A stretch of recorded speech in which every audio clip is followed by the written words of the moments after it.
Hi అండి. ఇప్పుడే 'market Mahalakshmi' cinema చూడడం జరిగింది. సినిమా ఇప్పుడున్న తరానికి అయితే చాలా చాలా చాలా బాగా నచ్చుతుంది. ఎస్పెషల్లీ పేరెంట్స్‌తో రావాలి ఈ సినిమాకి.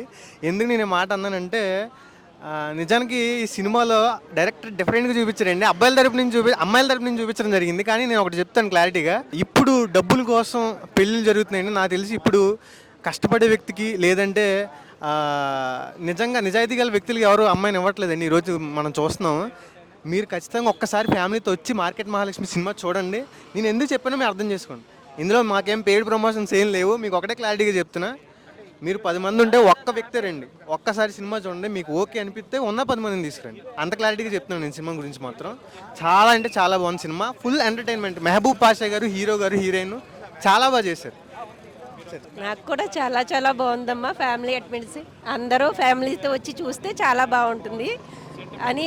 ఇంకా అమ్మాయి క్యారెక్టర్ అయితే చాలా బాగా నచ్చింది. చాలా చాలా బాగుంది సినిమా. చూడాలి అందరూ ఫ్యామిలీస్తో వచ్చి. మాకు అన్నీ నచ్చినాయండి. అమ్మాయి పద్ధతి కానీ ఏదైనా కూడా చాలా బాగుంది. సినిమా బాగుంది, ఫ్యామిలీ చూడొచ్చు, పర్వాలేదు, బాగుంది. అమ్మాయి యాక్షన్ బాగుంది, మంచిగా చాలా బాగుంది. చూడొచ్చు, ఫ్యామిలీ చూడొచ్చు, బాగుంది. జోకులుగా పద్ధతిగా బాగుంది. హీరోయిన్ హీరో అందరూ బాగుంది. అమ్మాయిలందరూ అబ్బాయి వాళ్ళ ఇంటికి వస్తారు కదా, ఇక్కడ అమ్మాయి ఇంటికి వెళ్తాడు. అది చాలా డిఫరెంట్ కాన్సెప్ట్ ఉంది. ఎందుకు వెళ్ళొద్దు, లవ్ కోసం ఏమైనా చేయొచ్చు అని ఒక మంచి డిఫరెంట్ కాన్సెప్ట్ తీసుకున్నారు. సాంగ్స్ మాత్రం చాలా టచ్ అయినాయి. అది తర్వాత డీజే సాంగ్ బాగుంది. ఇప్పుడు ఆ సాంగ్ మాత్రం ట్రెండ్ అవుతుంది. నేను తప్పకుండా మాటిస్తున్నాను అన్న. ఇప్పుడే చూశాను 'మార్కెట్ మహాలక్ష్మి' సినిమా అయితే చాలా చాలా బాగుంది. అసలు పార్వతీ సింగ్ గారు చాలా గ్యాప్ తర్వాత వచ్చారు, కానీ చాలా చాలా ఇంట్రెస్ట్గా ఫ్యామిలీతో చూడాల్సిన సినిమా అనమాట. ఆ 'మార్కెట్ మహాలక్ష్మి', ఆ మహాలక్ష్మి క్యారెక్టర్లో హీరోయిన్ అయితే చాలా బాగా చేసింది. ఏ కొడుకైనా ఇంజనీరింగ్ అయిపోగానే 2 lakhs శాలరీతో ₹1,00,00,000 కట్నం ఆశించే తండ్రులు ఉన్నారనమాట. ఆ కాన్సెప్ట్లో ఉంటుంది. చాలా చాలా బాగుంటుంది సినిమా అయితే. సో మిగిలిన అన్ని క్యారెక్టర్లు కానీ, బ్యాక్గ్రౌండ్ మ్యూజిక్ కానీ, హీరోయిన్ క్యారెక్టరైజేషను, అంటే ఎవరైనా ఇండిపెండెంట్గా ఎవరు బతుకుతారో హీరోయిన్స్, అమ్మాయిలు ఎవరైతే ఇండిపెండెంట్గా బతకాలనుకుంటారో వాళ్ళైతే ఖచ్చితంగా ఈ సినిమా చూడాలి. అలాగే పేరెంట్స్ బాధలు బాధ్యతలు పట్టించుకునే వాళ్ళు ఎవరైతే కొడుకులు ఉంటారో వాళ్ళందరూ కూడా చూడాల్సిన సినిమా అనమాట. లాస్ట్లో క్లైమాక్స్ అయితే సీట్లలోంచి ఎవరు లేవరు అనమాట. అంత బాగుంది 'మార్కెట్ మహాలక్ష్మి'. సో ఆ పంచులు కానీ, ఆ కామెడీ టైమింగ్ కానీ, చాలా గ్యాప్ తర్వాత వచ్చినా కానీ ఒక మంచి ఫ్యామిలీ హిట్ ఇచ్చారనమాట. సో అందరు థియేటర్లో చూడాల్సిన cinema 'market Mahalakshmi'. Through out మీకు ఎక్కడ బోర్ కొట్టదు అనమాట. చిన్నపిల్లల నుంచి పెద్దోళ్ళ వరకు అందరూ ఈ సమ్మర్లో చూడాల్సిన సినిమా ఈ వారంలో వచ్చేసింది. థియేటర్లోకి వెళ్ళి చూడండి 'మార్కెట్ మహాలక్ష్మి'. చాలా డిఫరెంట్ కాన్సెప్ట్ తీసుకున్నారు. చాలా ఎంటర్టైన్మెంట్ అనిపించింది. అసలు సినిమా స్టార్ట్ అయినప్పటి నుంచి ఎండింగ్ వరకు నవ్వుతూనే ఉన్నాను నేనైతే. ఇంత బాగా అనిపించింది అంటే మూవీ. తాగుబోతు క్యారెక్టర్ కానీ, హీరోయిన్ క్యారెక్టర్ అయితే కిరాక్కున్నది, చాలా బాగుంది. మాస్ మహారాణి లాగుంది. ఆ క్యారెక్టర్ ఉంటే ఎవరైనా పడిపోతారు.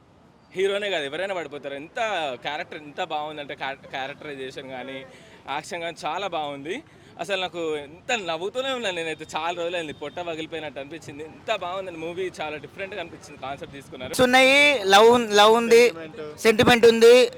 ఇట్స్ ఫ్యామిలీ ఎంటర్టైన్మెంట్ అండి. ఈ సమ్మర్లో కుటుంబ చిత్రాలు ఇది ఒకటే నిలుస్తాయి. పక్క చెప్తున్నా, ఎవరైనా చూడొచ్చండి. చిన్నపిల్లలు పెద్ద పిల్లలు ఎవరైనా చూడొచ్చు. ఆ మార్కెట్ కష్టాలు, వాళ్ళ జీవన విధానం, సాంగ్ బాగా చూపించారు. ఫస్ట్ సాంగ్, లాస్ట్లో డిఏ సాంగ్ కూడా హెచ్ఎల్ అంటే మార్కెట్ డైలాగ్తో అమ్మాయింది డైలాగు, మహాలక్ష్మి డైలాగ్స్. ఆ సాంగ్, ఆ మాటలు బాగుంది. సాంగ్ మాత్రం డీజే సాంగ్ కానీ సూపర్ అండి. మహాలక్ష్మి సినిమా చూడడం జరిగింది అన్న. చాలా బాగుంది మూవీ అయితే. నాకైతే ఒక ఫీల్ గుడ్ మూవీ. ఎట్లా అనిపించింది అంటే, ఒక దిల్ రాజు గారు మూవీలో మన కొత్త బంగారు లోకమైన బొమ్మరీలు అయినా ఏవైతే ఫిలిమ్స్ మనం ఎంత అట్రాక్ట్ అయినామో అంత బాగుంది మూవీ అయితే. మంచి message oriented film, family entertainment. మళ్ళీ ఇంకోటి ఏంటంటే దీంట్లో ముఖేష్ గారి డైరెక్షన్ మాత్రం నాకు అసలు వేరే లెవెల్ అనిపించింది. మళ్ళీ ఇంకోటి నాకు దీంట్లో నచ్చిన క్యారెక్టర్స్ ఏంటంటే హర్షవర్ధన్ గారిది, ఇంకా హీరో గారి క్యారెక్టరు. హీరో మాత్రం మన దిల్ రాజు గారి ప్రొడక్షన్లో హీరోగా చేయడం జరిగింది. కాకపోతే ఈ మూవీలో మాత్రం అరే ఫస్ట్ నుంచి లాస్ట్ వరకు మన సీట్లో కూర్చోబెడతారా లేదా అని అనిపించింది. కానీ ఫస్ట్ ఫ్రేమ్ నుంచి లాస్ట్ ఫ్రేమ్లో ఆ క్యారెక్టర్లో ఒదిగిపోయి అసలు వేరే లెవెల్ యాక్టింగ్ పర్ఫార్మెన్స్ చేసిండు. కంపల్సరీ ఫ్యామిలీ అందరూ వచ్చి సినిమా చూడండి, చాలా బాగా అనిపిస్తుంది. Compulsory theatre watch. మంచి ఫీల్ గుడ్, అదే ఒక మంచి సినిమా చూసి బయటకు వచ్చిన ఫీల్ అనిపిస్తుంది. కంపల్సరీ థియేటర్లో వాచ్ చేయాలని కోరుకుంటున్నాను. ఒక 'మార్కెట్ మహాలక్ష్మి' సినిమా మాత్రం తీసిరు, మాత్రం సూపర్ తీసిరు. ఆ సినిమా తగ్గట్టు కూడా ఆ హీరో యాక్టింగ్ అని, హీరోయిన్ యాక్టింగ్ అని, హీరోయిన్ యాక్టింగ్ మాత్రం చాలా బాగుంది. అంటే నీకు ఎక్కడ కూడా బోర్ అనేది తేడలేదు. అంటే సినిమా కామెడీ ఉంది, ఒక ఒక ఫీలింగ్స్ ఉంటుంది సినిమా చూస్తుంటే. అంటే ఒక లవ్ చేస్తే మనం రియల్గా ఇలా లవ్ చేయాలి. అంటే కొంతమంది ఏంటంటే రియల్గా అరే ఇంత పేదరుడుకు అంటే మార్కెట్లో పనిచేసిన అమ్మాయిని లవ్ చేయడం ఎందుకు అన్నట్టు కొంతమంది ఫీలింగ్ కలుగుతుంది కొంతమంది చదువుకున్న వాళ్ళు. కాకపోతే రియల్గా లవ్ చేసిన వాళ్ళు కంపల్సరీ సక్సెస్ఫుల్ అవుతాయని ఇదే సినిమా మార్కెట్ మహాలక్ష్మి. ఎందుకంటే అతను ఒక సాఫ్ట్వేర్ జాబ్ ఒక మినిమం నెలకి 4 లక్షలు సంపాదిస్తారు, ఆమెకి ఒక తింపి కొడితే ఒక నెలకి ఒక 5,000 10,000 సంపాదించారు. అంటే అలాంటి దాంట్లో కూడా ఒక లవ్ అనేది ఒక మార్కెట్ మహాలక్ష్మి సినిమా నుంచి ఒక లవ్ ఇక్కడ నుంచి కూడా పుట్టుకొస్తుంది అన్నట్టు చూపించిండు. నిజంగా చెప్తున్నా యాక్సెప్ట్ చెప్పాలి స్టోరీ రాయించడం కానీ ఆ స్క్రీన్ ప్లే కానీ డైరెక్షన్ కానీ ప్రతి సినిమాను చూసినా కూడా ఎంజాయ్ చేస్తాం. నీకు ఇక్కడ అక్కడ బోర్ ఏం లేదు. కామెడీ కూడా అక్కడక్కడ కామెడీస్ ఉన్నాయి. ప్రతి సీన్ చూస్తే మనం ఎంజాయ్ చేస్తాం. ఇంకోటి ఏంటంటే ఆ సినిమాలో సాంగ్స్ లాస్ట్ సాంగ్ మీద డ్యాన్స్ చేస్తుంది ఆ హీరోయిన్, చాలా బాగా చేసిన డ్యాన్స్.